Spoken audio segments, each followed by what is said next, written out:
மேடையிலே இருக்கும் என்ஆர்கே உட்பட்ட சான்றோர் பெருமக்களுக்கும் இங்கே முன்னாலே அமர்ந்திருக்கும் சான்றோர் பெருமக்களுக்கும் என் அன்பு பள்ளி மாணவ மாணவியர்களுக்கும் இந்த பள்ளியினுடைய முதல்வர், துணை முதல்வர் மற்றும் பல்வேறு ஆசிரியர்கள் அனைவருக்கும் இந்த பள்ளி மாணவ மாணவியர்கள். பாரதியே வித்தியாசமானவங்க.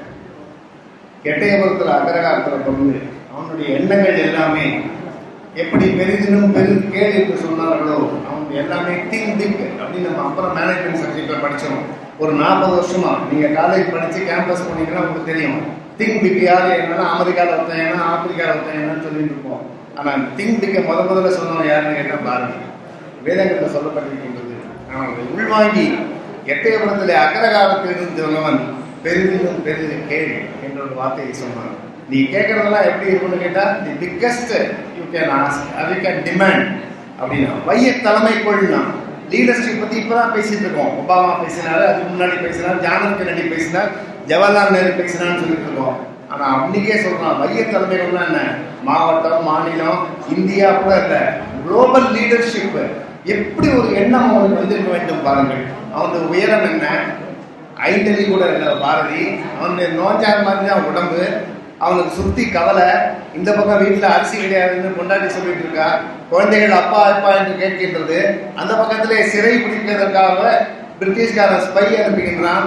அங்க உத்தியோகம் இல்லை, பத்திரிகையில தொடர்ந்து இருக்க முடியல, யாரையும் பார்த்து பேசி பொன் பொருளுக்காக தொடர்ந்து ஒரு இடத்துல எட்டயபுரம் சமஸ்தானம் போன்ற இருக்க முடிவதில்லை.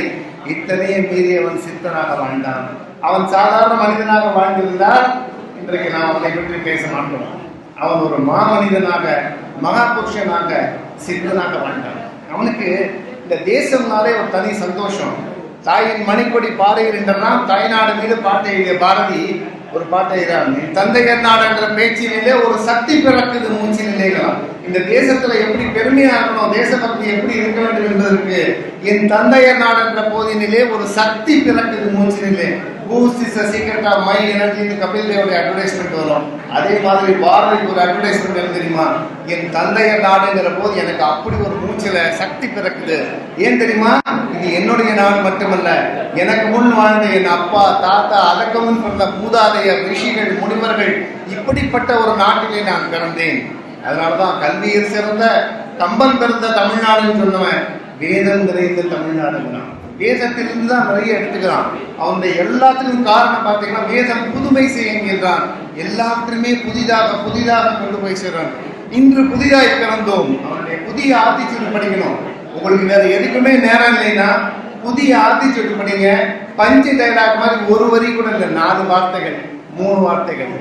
இப்ப நான் சொன்னேன் பெரிதினும் பெரிது கேள், வைய தலைமைகள், இதெல்லாம் என்னன்னா அவனுடைய மிக சாதாரணமான வார்த்தைகள்.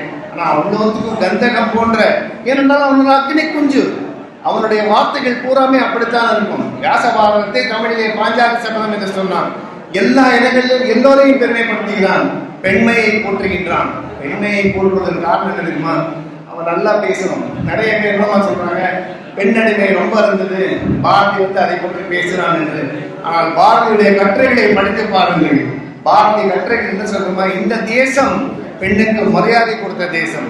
புராண காலத்திலே, மகாபாரத காலத்திலே, ராமாயண காலத்திலே எல்லா நேரத்திலும் பெண்களுக்கு மரியாதை கொடுத்த தேசம்தான் இந்த பாரத தேசம். நதிகளின் பெயர்கள் பூரா பெண்கள், மலர்களின் பெயர் பூரா பெண்கள். யோசிச்சு பாருங்க, கங்கை, யமுனை, சரஸ்வதி எல்லாம் பெண்கள், ரோஜா, அல்லி, தாமரை எல்லாம் பெண்கள். பெண்களுக்கு என்ன மரியாதை என்று யோசித்து பாருங்கள். ஏன் தினமும் வணங்குவதற்கு கல்வி வேண்டுமா, சரஸ்வதி, பணம் வேண்டுமா, லட்சுமி, தைரியம் வேண்டுமா, துர்கா, எல்லாமே பெண்கள் தான் இருக்கின்றது. ஒரு ஆண் திருமணம் செய்த பின் அந்த பெண் இல்லாமல் அவன் எந்த ஒரு காரியம் செய்தாலும் சாத்திரம் அவனை ஒதுக்குகின்றது. அவன் ஒரு நல்ல விஷயம் பண்ணாலும் சரி, அல்லது அவங்க அப்பா போயிட்டாங்க, அம்மா போயிட்டாங்கன்னு சரி, வலதுபுறம் அவனுடைய மனைவி இருந்தால்தான் சாத்திரம் அவனை ஒத்துக்கொள்கின்றது. அப்படித்தான் நம் தேசத்தில் இருந்தது. இது அடிமையானது எப்பொழுது தெரியுமா, நம் மீது படையெடுத்த பிறகு, இஸ்லாமியர்கள் படையெடுத்த பிறகு, பிரிட்டிஷ்காரன் நம்மளை ஆண்ட போது இந்த அடிமை எல்லாம். சதி என்பதெல்லாம் இல்லை, வேதத்திலே இல்லை. பாரதி எழுதினான், நான் சொல்லல, பாரதியுடைய கட்டுரைகள் படித்து பாருங்க. சதி என்ற வழக்கம் இங்கே இல்லை. அவங்க இஸ்லாமியர்கள் படையெடுத்து வந்த பொழுது சொத்துக்களோடு, கோயில்களோடு, புத்தகங்களோடு பெண்களை வைத்துக் கொண்டு போகும்போது அந்த பெண்களுக்கு எந்த விதமான பாதுகாப்பு இல்லை என்று சொன்னவுடன் நம்மை அவர்கள் பிடித்துக் கொண்டு போய்விடுவார்களே என்பதற்காக உடன்கட்டை ஏறும் வழக்கம் வந்தது, சதி என்ற வழக்கம் வந்தது. வேதங்களிலே சதி இல்லை, நான் சொல்லவில்லை, பாரதி எழுதுகிறான். அப்படி இந்த தேசம் உதாரணம் பார்த்தீங்கன்னா, அந்த காலத்துல யாக்ஞவல்கி என்ற ஒரு ரிஷி அவருடைய மனைவி கேள்வி கேட்கிறாள், அவரால் பதில் சொல்ல முடியவில்லை. 5000 வருடங்களுக்கு முன்பதாக பெண்ணுக்கு எவ்வளவு உரிமை இருந்திருக்கிறது என்பதை பாருங்கள். என் கைகையை கேட்கவில்லையா அரசரையே? யோசித்து பாருங்கள். சீதை கேட்கவில்லையா ராமனை பார்த்து? பெண்களுக்கு எப்போதுமே இந்த தேசத்திலே உரிமை இருந்திருக்கிறது. இன்னொரு உதாரணம் ஆதிசங்கரர். அவருடைய வரலாற்றை பார்த்தீர்கள் என்றால், அவர் மண்டலமேஸ்வரர் என்பவருடைய வாதத்திற்காக செல்கிறார் பீகாருக்கு. அப்பொழுது நான் என்னுடைய ஞான காண்டம் முக்கியமா, உன்னுடைய கர்ம காண்டம் முக்கியமா என்று இருவருக்கும் வாதத்திலே யார் ஜெயித்தார்களோ அவர்களது அணி மாற வேண்டும். அதாவது அவர் கல்யாணமானவர், மண்டலமேஸ்வரர் மனைவியோடு இருப்பவர், ஆதிசங்கரர் பிரம்மச்சேரியாகி போனவர். அப்போ அவர் சொன்னார், நான் ஜெயித்து விட்டால் நீ என்னோட சன்னியாசியம் வரணும், நீ ஜெயித்து விட்டால் நான் உன்னோடு சேர்ந்து திருமண வாழ்க்கையில் நான் ஈடுபடுகிறேன். இதுதான் ஒப்பந்தம். இந்த 2 பேரும் பேசும்போது இது சரியா தப்பா யார் டிசைட் பண்ணுவாங்க? நீதிபதி இல்லை. நீதிபதி யார் தெரியுமா? அந்த மண்டலமேஸ்வருடைய மனைவி உபயபாரதி. வரலாறு படிக்கணும். நம்ம கூகுளில் தனுஷ் நயன்தாரா மட்டும் பார்க்கக்கூடாது, கூகுளில் ஆதிசங்கரனும் பார்க்கணும். அப்போதான் நமக்கு என்னன்னு தெரியும். அப்போ அவர் என்ன சொல்றாரு பார்த்தீங்கன்னா, உபயபாரதி என்கிற மனைவியை நீயே நீதிபதியாக இரு, அவர்களே நீதிபதியாக இருக்கிறார்கள்.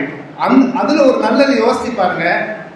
ஆதிசங்கரர் எதிரி என்று நினைத்துக் கொண்டு மனைவியே ஒத்துக்கொள்கிறார் என்றால் அவருக்கு எவ்வளவு கான்பிடன்ஸ் இருக்கும்.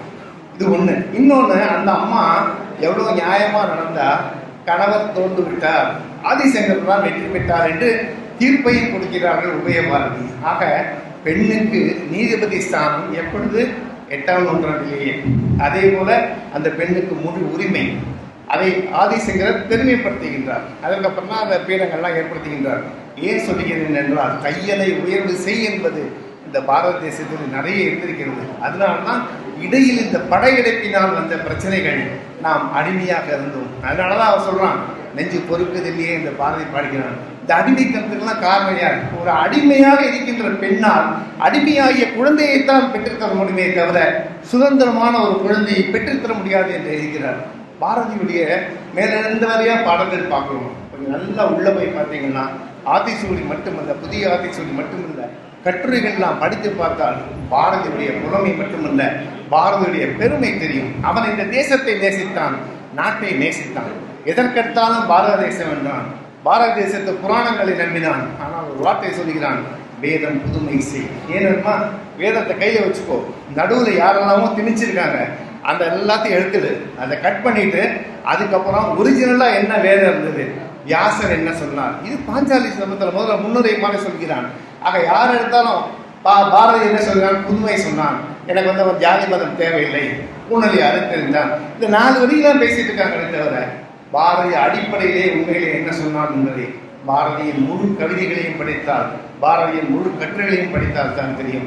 அவன் தைரியமாக எழுத்து நின்றான். அவன் நினைத்திருந்தால் அவனுடைய ஊர் திருநெல்வேலி கிட்டக்க எட்டயபுரத்திலேயே சமஸ்தானத்துல ராஜாவை இப்படி பாடுறாங்களே இன்னைக்கு, இந்திரனே சந்திரனே அப்படின்னு எல்லாம் புகழ்றாங்களே, அதே மாதிரி அவன் புகழ்ந்து இருந்தான்னா அவனுக்கு ஒரு ஃபார்ம் ஹவுஸ் மட்டும் இல்லை, குற்றால கிட்டக்க 4 ஃபார்ம் ஹவுஸ் கட்டியிருப்பான். ஆனால் அவனுக்கு அது பிடிக்கல. சரி, அதை விட்டுட்டு பத்திரிகை ஆசிரியர் அவன் தான். இந்து பத்திரிகை முதலே துவங்கும் போது அவர் தான் சுப்பிரமணிய ஐயர் கூப்பிட்டு பாரதியை கொடுத்தார். அங்கேயும் அவனுக்கு கொஞ்சம் சரியான முறையிலே கட்டுப்படுத்தப்பட்டவர் தெரிந்தவுடன் எனக்கு வேண்டாம். ஏன்னா ஒரு சிறகு விதித்த பறவை, அதோ அந்த பறவை போல வாழ வேண்டுமா கண்ணதாசன். அது என்ன தெரியுமா, சுதந்திரத்துக்கு உதாரணம். ஒரே வரி, சுதந்திரத்துக்கு ஒரே வரி என்னன்னு கேட்டான், அதோ அந்த பறவை போல வாழ வேண்டும். யோசிச்சு பாருங்க, நம்மளாம் பெஸ்ட் என்ன தெரியுமா, பறவை. யோசிச்சுங்க, அதுக்குள்ள சுதந்திரம் நமக்கு இருக்க. இந்த ஒரு மரம் மேல நிற்கும், அடுத்தப்புல ஒரு கிளை மேல நிற்கும், அடுத்து ஒரு மாடம் மேல நிற்கும், அடுத்து ஒரு கோபுரம் மேல நிற்கும். எந்த நேரம் நிற்குமா, ஒரு செகண்ட்ல மாறும். நம்மால எவ்வளவு பெரிய உசேன் போல்டா இருந்தாலும் அவ்வளவு தூரத்தில் போய் மாறி மாறி நிற்க முடியாது. அதனாலதான் கண்ணதாசன் சுதந்திரத்துக்கு என்ன அர்த்தம் ஒரு வரியில வரணும்னு அந்த 1001 படத்துல தயாரிப்பாளர் மந்துரு கேட்டவுடனே, அதோ அந்த பறவை போல வாழ வேண்டும், இதோ இந்த அலைகள் போல ஆட வேண்டும். அலைகள், பிரதம மந்திரி மோடி வராரு, அலைகளை ஸ்டாப் பண்ணு. சூப்பர் ஸ்டார் ரஜினி வராரு, அலைகள் ஸ்டாப் பண்ணு. நிற்குமா? யார் வந்தாலும் வராட்டாலும் அலைகள் மோதிக்கொண்டே இருக்கும். யார் வந்தாலும் வராட்டும், அந்த பறவை பறந்து கொண்டே இருக்கும். அதுதான் சுதந்திரம். அந்த சுதந்திரம் கிடைப்பதற்காகத்தான் பாரதி தன் உயிரை தந்தான், தன் குடும்பத்தை தியாகம் செய்தான், எல்லாவற்றையும் தியாகம் செய்தான். இன்றைக்கு நாம் அவனை பற்றி பேசிக் கொண்டிருக்கிறோம். ஆகவே பாரதியை பற்றி டிசம்பர் மாதம் பாரதி உலாவில் மட்டும் பேசாமல் தினசரி பேசுங்கள். பாரதி படத்தை வீட்டில் மாட்டுங்கள். அது மட்டுமல்ல, இதுதான் டைம் உங்களுக்கு. நாங்கள்லாம் வயசாகி போச்சு 50 60ன்னு. நீங்கள் இந்த 15 வயசுல பாரதி பாட்டு அர்த்தம் புரியுதோ புரியலையோ பாராமல் படிங்க. 40 வயதில் உங்கள் வாழ்க்கைக்கு அது உபயோகமாக இருக்கும். தயவு செய்து அதை பண்ணுங்க. பரிசு, விருது, சர்டிஃபிகேட்டெல்லாம் விட்டுருங்க. பாரதிக்கு உங்களுக்கு எந்த பாடல் பிடிச்சிருக்கோ பாராமல் படிங்க. வாழ்க்கைக்கு உதவியாக இருக்கும். நிறைவாக, பாரதி நெஞ்சிருக்கும் வரை நினைவிருக்கும், இது உலக நீதி. நெஞ்சிருக்கும் வரை நினைவிருக்கும், இது உலக நீதி. பாரதி, உன் நினைவிருந்தால்தான் எங்களுக்கு நெஞ்சே இருக்கும். நன்றி, வணக்கம்.